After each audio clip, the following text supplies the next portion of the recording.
Hello students, 10th class की SS की online classes में स्वागत है आपका। पिछली वीडियो में हम सर्वोच्च न्यायालय से संबंधित जानकारी प्राप्त कर रहे थे। हमने देखा था कि सर्वोच्च न्यायालय किस प्रकार से गठन हुआ था, क्या न्यायाधीशों की योग्यताएं होती हैं, नियुक्ति की प्रक्रियाएं क्या हैं आदि पिछली 2 वीडियो में चर्चा कर चुके थे।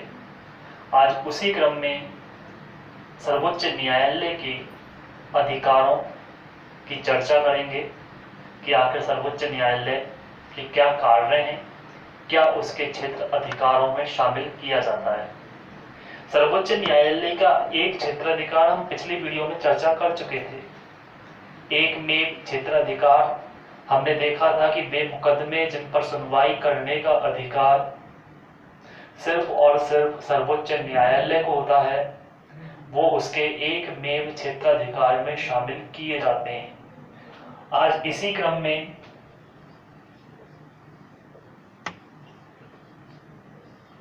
हम इसके दूसरे क्षेत्राधिकार की चर्चा करते हैं, अपीलीय क्षेत्राधिकार। ध्यान दीजिए, हम जानते हैं कि उच्चतम न्यायालय देश का सर्वोच्च न्यायालय है। न्यायालय कई स्तरीय होते हैं, जैसे हमने पिछली वीडियो में चर्चा की थी। सर्वोच्च न्यायालय, जिसको अपन उच्चतम न्यायालय भी कह सकते हैं, फिर उच्च न्यायालय, और फिर जिला या सत्र न्यायालय। ये न्यायालयों का त्रिस्तरीय हिस्सा है, जिसमें सबसे ऊपर सर्वोच्च न्यायालय शामिल किया जाता है। और इस सर्वोच्च न्यायालय को उच्च न्यायालय के निर्णयों के खिलाफ अपील सुनने का अधिकार होता है। अर्थात यदि कोई मुकदमा ऐसा है जो उच्च न्यायालय में चल रहा है, उच्च न्यायालय ने कोई निर्णय दे दिया और उस निर्णय से पक्षकार संतुष्ट नहीं है, कोई पार्टी संतुष्ट नहीं है, तो वह सर्वोच्च न्यायालय में अपील कर सकती है। ये अंतिम अपीलीय अधिकार है। सर्वोच्च न्यायालय में अपील करने के बाद किसी और न्यायालय में अपील नहीं की जा सकती। हालांकि ऐसा नहीं है, अगर सर्वोच्च न्यायालय के निर्णय से संतुष्ट नहीं है तो सर्वोच्च न्यायालय में एक बार पुनः अपील दायर की जा सकती है, लेकिन सर्वोच्च न्यायालय में होगी। इसके अलावा कहीं और अपील सुनने का अधिकार नहीं है। तो इसीलिए सर्वोच्च न्यायालय को अंतिम अपीलीय न्यायालय भी कहा जाता है। इन चीजों की चर्चा करने से पहले हम एक बात को और देखें। मुकदमों की यदि हम बात करें तो मुकदमे वैसे तो कई प्रकार के होते हैं। न्यायालय में कई भागों में, कई प्रकारों में मुकदमे आते हैं, लेकिन मुख्यतः मुकदमों की यदि हम चर्चा करें तो 2 प्रकार के मुकदमे होते हैं। एक दीवानी मुकदमे और दूसरा आपराधिक मुकदमे। आपराधिक मुकदमों में वे मुकदमे आते हैं जिसमें कोई अपराध किया गया हो, जैसे हत्या की गई हो, यानी मर्डर किया गया हो, हत्या की साजिश रची गई हो, इसके अलावा मारपीट की गई हो, धमकी दी गई हो। ऐसे मामले आपराधिक मुकदमों में शामिल किए जाते हैं। जबकि दीवानी मुकदमों के अंतर्गत संपत्ति संबंधी कोई विवाद, विवाह, तलाक, उत्तराधिकारी संबंधी कोई विवाद अगर है तो वो दीवानी मुकदमों में शामिल किए जाते हैं। तो कहने का आशय 2 प्रकार के मुख्यतः मुकदमे आते हैं, एक आपराधिक मुकदमे और दीवानी मुकदमे। तो आपराधिक मामलों में वे मामले आते हैं जिनमें कोई अपराध किया गया हो, जैसे किसी का मर्डर कर दिया गया हो, हत्या की साजिश रची गई हो, इसके अलावा मारपीट की गई हो या मारपीट करने के लिए अन्य प्रकार से उसे धमकाया गया हो। क्योंकि दीवानी मुकदमों में संपत्ति संबंधी, उत्तराधिकार संबंधी, विवाह, तलाक आदि संबंधी मामलों को शामिल किया जाता है। यहाँ हम 3 मुख्य आर्टिकल्स की बात करेंगे संविधान के अनुच्छेद के तहत। अनुच्छेद 132, अनुच्छेद 133 और अनुच्छेद 134।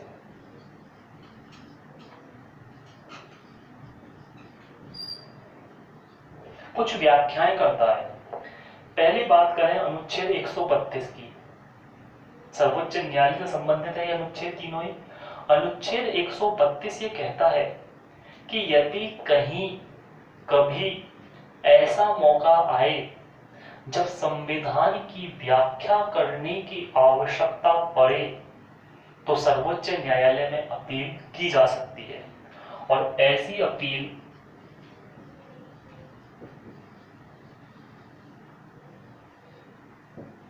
संवैधानिक अपील कहलाती है। यानी यदि कभी उच्च न्यायालय में कोई मुकदमा चल रहा है और उच्च न्यायालय उस मुकदमे पर निर्णय दे पाने में असमर्थ है, तो अपीलीय अधिकार के तहत सर्वोच्च न्यायालय के सामने ये अपील की जाएगी। सर्वोच्च न्यायालय संविधान की व्याख्या करके उच्च न्यायालय को ये निर्देशित करेगा कि इस मुकदमे से संबंधित क्या निर्णय होना चाहिए। यानी संवैधानिक अपील अनुच्छेद 132 आर्टिकल 132 के तहत ये बताया जाता है कि यदि कभी देश में संविधान की व्याख्या करने की आवश्यकता पड़ती है तो 132 के तहत सर्वोच्च न्यायालय में अपील की जा सकती है। वहीं आर्टिकल 133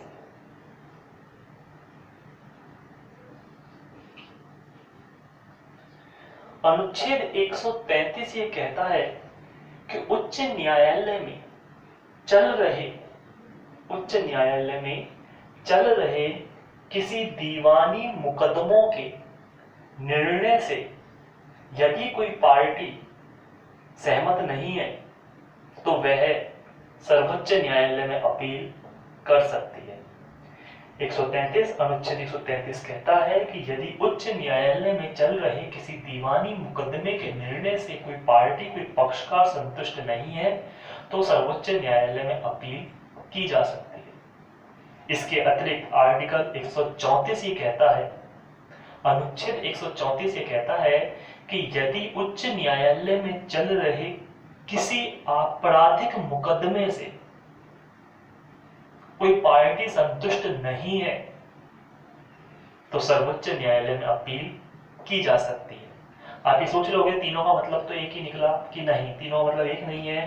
तीनों बातें अलग अलग अनुच्छेद में की गई हैं। हालांकि बात कहने की वही है कि हम अपील कर सकते हैं सर्वोच्च न्यायालय में, लेकिन तीनों अनुच्छेद अलग अलग व्याख्या करते हैं अलग अलग चीजों की। अनुच्छेद 132 संवैधानिक व्याख्या करने की बात कहता है, 133 दीवानी अपील से संबंधित है, तो 134 आपराधिक अपील से संबंध रखता है, आपराधिक मामलों से संबंध रखता है। ध्यान दीजिए, इसमें अनुच्छेद 134 के तहत आपराधिक मामलों में अपील करने के लिए 2 शर्तें होती हैं। ये विशेष है, किसी भी मुकदमे की अपील सर्वोच्च न्यायालय में नहीं होगी। यहां 2 प्रकार के शर्तों को सामने रखा गया है। कारण है कि देश काफी बड़ा है, अपराध भी काफी है, ऐसे में हर अपराध के लिए सर्वोच्च न्यायालय में अपील की जाए वो पॉसिबल नहीं। कारण है सर्वोच्च न्यायालयों में न्यायाधीशों की संख्या सीमित है। जैसे चर्चा की थी हमने, सर्वोच्च न्यायालय में वर्तमान में 1+33 न्यायाधीश है, एक मुख्य न्यायाधीश CJI अर्थात chief justice of India and 33 अन्य न्यायाधीश हैं। तो आपराधिक मामलों की हम बात कर रहे थे। अनुच्छेद 134 यहाँ पर हमारे सामने 2 शर्तों को रखता है। पहली शर्त, यदि कोई मुकदमा, सामने देखें इस चीज को, यदि कोई मुकदमा जिला न्यायालय में चल रहा है और उस मुकदमे को उच्च न्यायालय ने अपने पास मंगाकर निर्णय सुना दिया और निर्णय दिया फांसी का, तो यहां अपील की जा सकती है सर्वोच्च न्यायालय में। जैसे जिला न्यायालय तो निर्णय चल ही रहा है, मुकदमा चल ही रहा है, जिला न्यायालय ने कोई मुकदमे का निर्णय दिया ही नहीं, अभी तो वहां सुनवाई चल ही रही है। बीच में ही हाई कोर्ट ने, उच्च न्यायालय ने अपने पास मुकदमा मंगा लिया और तुरंत निर्णय देकर फांसी की सजा सुना दी। तो ऐसे में अपील की जा सकती है सर्वोच्च न्यायालय के तहत। पहली शर्त तो ये। दूसरी शर्त, यदि कोई मुकदमा जिला न्यायालय में चल रहा है, जिला न्यायालय ने उस मुकदमे का निर्णय सुनाते हुए किसी आरोपी को निर्दोष साबित करार दे दिया और उसे बरी कर दिया, बिल्कुल निर्दोष, लेकिन जब अपील की गई दूसरे पक्षकार के द्वारा उच्च न्यायालय में, तो उच्च न्यायालय ने उसे फांसी की सजा सुना दी। सर्वोच्च न्यायालय कह सकता है कि ऐसे कैसे? दोनों न्यायालय संविधान के तहत निर्णय सुनाते हैं। एक तो कह रहा है कि बिल्कुल निर्दोष है, कोई अपराध नहीं किए, और दूसरा कह रहा है कि ये आरोपी दोषी है, इसको फांसी की सजा सुनाई जाए। तो ऐसी स्थिति में सर्वोच्च न्यायालय में अपील की जा सकती है। अपील की जा सकती है। अब ध्यान दीजिए इस चीज को कि एक न्यायालय उसको निर्दोष करार दे रहा है और दूसरा न्यायालय उसे फांसी सजा सुना रहा है, तो ऐसे में सर्वोच्च न्यायालय के सामने अपील हम कर सकते हैं। इसके अलावा अन्य किसी मुकदमे की अपील सर्वोच्च न्यायालय में नहीं होती, अपितु उच्च न्यायालय के द्वारा दिया गया निर्णय ही मान्य होता है। ये नहीं किसी ने तो थप्पड़ लगा दिया और तो थप्पड़ लगाने के बाद उच्च न्यायालय ने निर्णय सुना दिया और हम अपील करने पहुंच गए सर्वोच्च न्यायालय में, नहीं।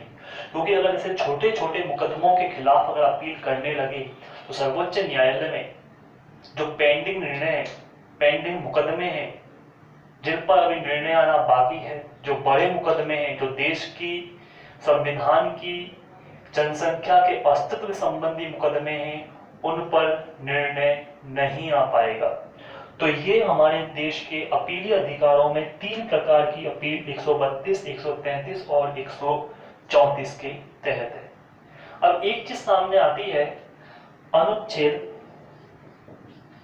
134 ए, संविधान का आर्टिकल 134 ए इस बात को कहता है कि सर्वोच्च न्यायालय में अपील उसी समय की जा सकती है जब उच्च न्यायालय आपको प्रमाणित कर दे, प्रमाण पत्र दे दे, अर्थात उच्च न्यायालय ये प्रमाणित कर दे कि यह मुकदमा सर्वोच्च न्यायालय में अपील योग्य है।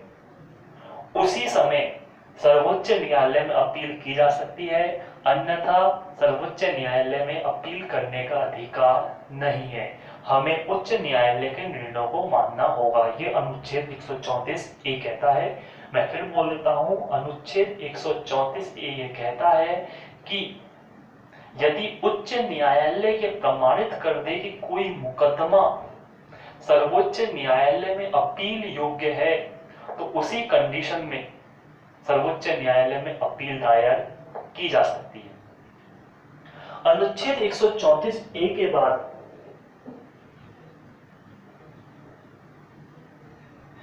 अनुच्छेद 134 ए के बाद अगर हम बात करें अनुच्छेद 136, एक विशेष प्रावधान हमारे सामने रखता है। अनुच्छेद 136 के तहत यदि उच्च न्यायालय प्रमाण पत्र ना भी दे, किसी मुकदमे को प्रमाणित ना भी करे, तो ऐसी स्थिति में विशेष याचिका दायर की जाती है। विशेष याचिका ये सीधे सर्वोच्च न्यायालय में दाखिल की जाएगी। अब सर्वोच्च न्यायालय ने सीजेआई के टेबल पर यह मुकदमा जाने से पहले ये फिल्टर होता है, वहां के कई रजिस्ट्रार, कई नीचे के अन्य अधिकारी इस बात की जांच करते हैं क्या वास्तव में ये मुकदमा जो विशेष याचिका के तहत आया है, क्या सर्वोच्च न्यायालय में सुनने योग्य है या नहीं। अगर है तो सीजेआई अर्थात चीफ जस्टिस ऑफ इंडिया के टेबल पर ये पहुंचेगा, अन्यथा इसे यहीं से ही खारिज कर दिया जाएगा। तो अनुच्छेद 136 ये कहता है, 134 एक बार दोबारा बोल देता हूं 134A हमने क्या देखा था कि 134A तो यह कहता है कि उच्च न्यायालय जब तक ये प्रमाणित नहीं करता कि कोई मुकदमा सर्वोच्च न्यायालय में अपील योग्य है, तब तक इसमें अपील नहीं की जा सकती। लेकिन 136 ये कहता है कि यदि विशेष याचिका दायर की जाए सर्वोच्च न्यायालय में, तो उस विशेष याचिका के माध्यम से सर्वोच्च न्यायालय में अपील की जा सकती है। आगे अगर चर्चा करें तो दो अनुच्छेद हमारे संविधान के अंतर्गत और सामने आते हैं, अनुच्छेद 262 और अनुच्छेद 329। ये दो अनुच्छेद क्या कहते हैं, इसकी चर्चा और कर लेते हैं आज। अनुच्छेद 262 ये कहता है कि संसद कोई कानून बनाकर यदि किसी प्राधिकरण का, अथॉरिटी का, संसद कोई कानून बनाकर किसी अथॉरिटी का गठन करती है और वह अथॉरिटी यदि कोई कानून बना रहा है तो उस कानून के खिलाफ अपील उच्चतम न्यायालय में नहीं की जा सकती। यानी उच्चतम न्यायालय के अधिकार से वो बाहर है यदि संसद, ध्यान दीजिए, यदि संसद कोई ऐसा कानून बना रही है, किसी प्राधिकरण को, किसी अथॉरिटी को गठित किया है संसद ने कानून बनाकर, और उस अथॉरिटी ने कोई नया कानून बनाया है, तो उस कानून के खिलाफ उच्चतम न्यायालय में अपील नहीं की जाएगी। इसके अतिरिक्त अनुच्छेद 329 ये कहता है, एक शब्द आता है परिसीमन। हर 10 वर्ष के बाद सीमाओं का पुनर्निर्धारण किया जाता है। गांव, शहर, कस्बे, ढाणी, इस प्रकार से सीमाओं का निर्धारण किया जाता है। तो अनुच्छेद 329 के तहत परिसीमन का खिलाफ भी चुनौती करने का, अपील करने का हमें कोई अधिकार नहीं है।